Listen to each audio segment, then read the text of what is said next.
Meanwhile, a pro-Russia hacker group has claimed responsibility for hack attacks on several U.S. airports and at least one major bank. It happened after a group called KillNet urged its followers to participate in coordinated DDoS attacks, which overwhelmed websites by flooding them with traffic. Flights were not affected, but informational services were down at major airports like LAX and Atlanta. KillNet also claims to have blocked the entire online infrastructure of JP Chase. The bank denying that, but how bad could things get if these hacks escalate?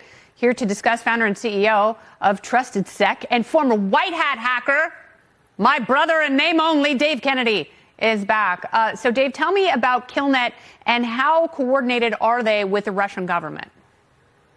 Yeah, thanks for having me on again, Kennedy. KillNet really started around March of 2022. It came out pro-Russian against anybody that was basically Ukrainian. They've gone against, Norway, Italy, the United States. They went after Lockheed Martin. They're really kind of a pain in the butt when it comes to who they're targeting, and they're really going after critical infrastructure, things that could cause major outages here back in the United States.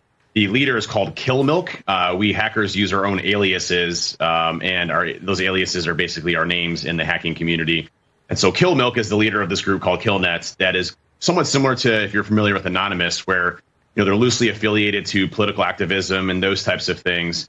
And they launched what are called distributed denial of service attacks, which basically are flooding the network, flooding your computers, flooding the systems so that they can't be used or are effectively shut down. It's a relatively low sophisticated attack, but definitely something that has major implications of shutting those sites down to where they can't be used. Is this a taste of things to come? And what should the U.S. government be most mindful of in terms of cybersecurity, not just for government infrastructure, but also, major corporations, major banks, airports, things like that? Yeah, so the groups like KillNet, that are more activists, usually don't have as much of an impact when it comes to targeting, large catastrophic type of breaches that we see. We saw, Anonymous take down Russian websites and things to that effect, which do have some sort of impact. The major concern is, I think everybody, when the Ukraine-Russia conflict started transpiring, everybody was expecting mass cyber war, type of attacks back here in the United States from Russia.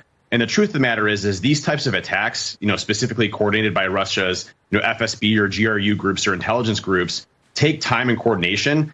And you should absolutely believe that is occurring right now, and that we will see much larger attacks coming from Russia in retaliation. And it might not just be the United States, anybody that's providing assistance or alliances to Ukraine. Cyber is definitely a method that Russia will use to really blow back to us here in the United States and cause, Russia's hope is pressure politically to get us to back off. And you can absolutely be assured that that's being planned, orchestrated, executed on as we speak right now. And we should definitely be raising the bar when it comes to cybersecurity. So are we screwing with them a little bit?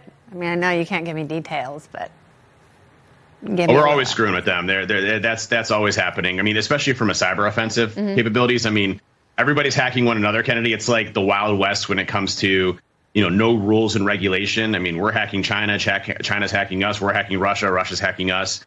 But when it comes to like the big data breaches that you saw before, if you remember SolarWinds, for example, where they targeted, Microsoft and Intel and VMware and Cisco, all the major technological backbones, that took 6 to 8 months, almost a year to plan and execute.